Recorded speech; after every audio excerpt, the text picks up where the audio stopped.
Hey there! I am back. This is part 2 of chapter 13. First, we're going to start talking about the outer planets, and then we're going to get into the other objects in our solar system. So the outer planets, they're gaseous, low-density worlds, or low-density planets. They are larger than planet Earth. They're also farther apart from each other than the inner planets. The outer planets, in the order from the distance of the sun, are Jupiter, Saturn, Uranus, and Neptune. So let's talk about Jupiter first. It is the first of the outer planets beyond Mars. It is 11 times Earth's diameter. It is a monster. It is a giant of the solar system. It is also the most massive planet. It's 318 times Earth's mass.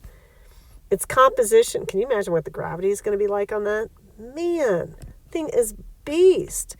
So its composition is more liquid than gaseous or solid, and its atmospheric pressure is more than 1 million times that of the Earth. That just makes our deep oceans look like child's play, I think. All right, so Jupiter also has a beautiful atmosphere. Wouldn't you want to visit there?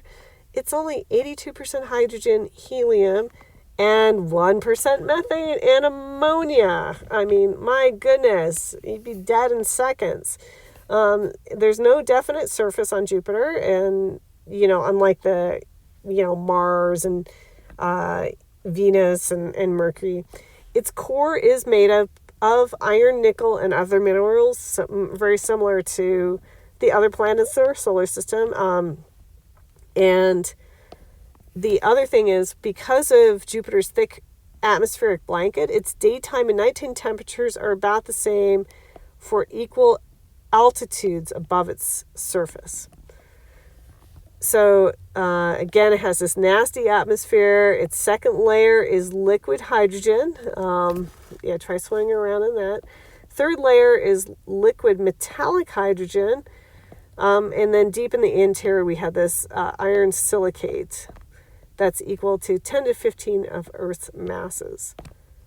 So Jupiter is beautiful and just kind of, it includes spherical storms.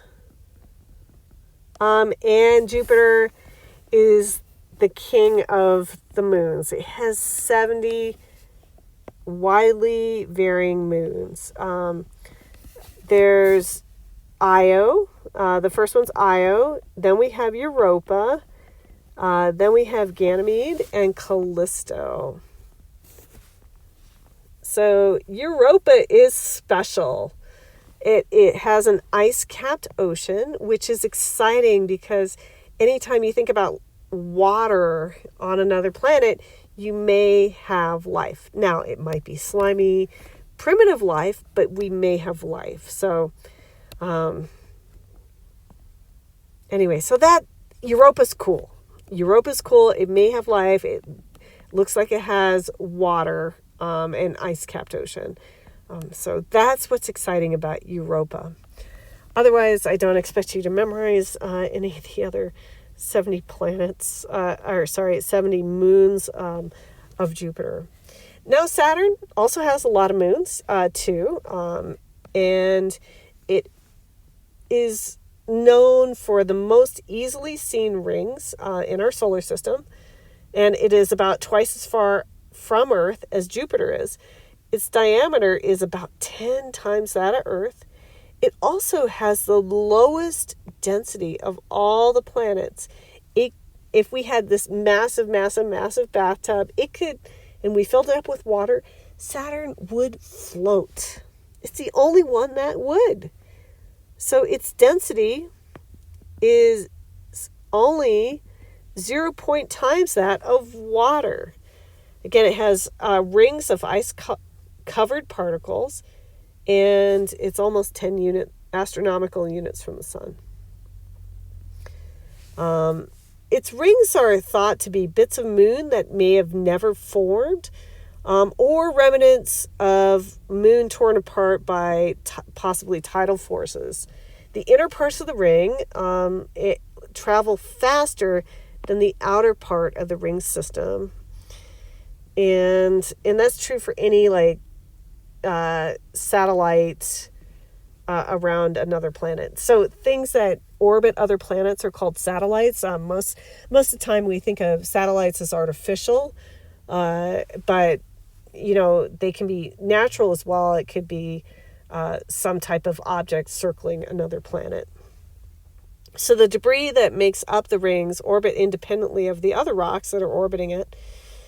It has 60 moons, so that's not bad. The largest moon, called, no surprise, Titan, was visited by one of our aircrafts.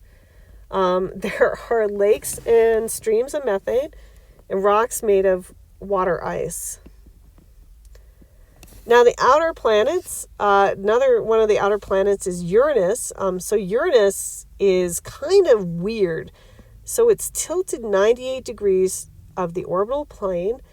It's an unusual feature. Its diameter is, it's a bit smaller than Jupiter and Saturn. So it's only 4 times that of Earth.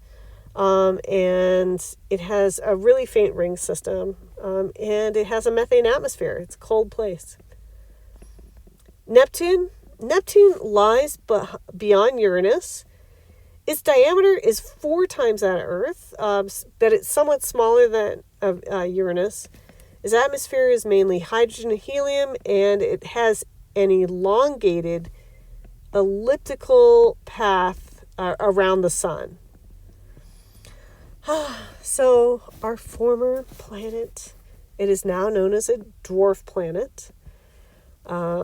So Pluto has now been classified as a dwarf planet since 2006. There was a little bit of a surprise to me. I grew up and I learned that Pluto was a planet, but no more. It is a dwarf planet. So it's not that special. It is unlike the other planets in our solar system in its composition, size, and orbit. It has a very elliptical orbit like comets do, and it spends most of its orbital time beyond Neptune. And so Pluto's composition is really like that of the Kuiper belt objects. Its look-alike neighbors are not classified as planets, and its former planetary status was more historical than astronomical. So again, what happened to Pluto? The definition of a planet, set in 2006, states that in the solar system, a planet is a celestial body which is in orbit around the sun and has sufficient mass to assume hydrostatic equilibrium, so basically a round shape, and has cleared the neighborhood around of its orbit. So it has a clear orbit. That neighborhood doesn't look like it's spelled properly. And so a non-satellite body fulfilling only the first 2 of these criteria is classified as a dwarf planet. So just some checking for understanding questions. Which planet is more dense than water? And it's not meant to be a trick question, but we only have one planet that is less dense than water, and that is, I'll let you look that up. But these planets are all more dense than water, so that's all the above.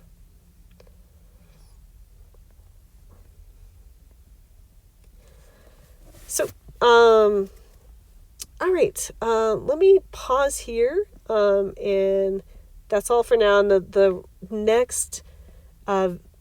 next recording will be of the other things that are in our solar system besides the planets.